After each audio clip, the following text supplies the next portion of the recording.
Oras naman. Kaya talang mga kapilan.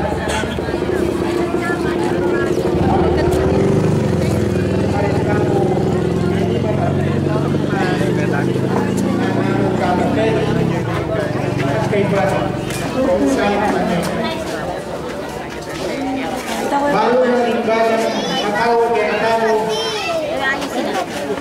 pinigtunay ang tao magkilong na rin ba ang tao kaya tao iba niya ang Diyos at iningaman iba siya may nalikamu ang tiyuta paleti uli natin tamang nagangkulan nagapagdamang gawang ating tamang misyon na pagkitanggapan niya ang meron na Diyos.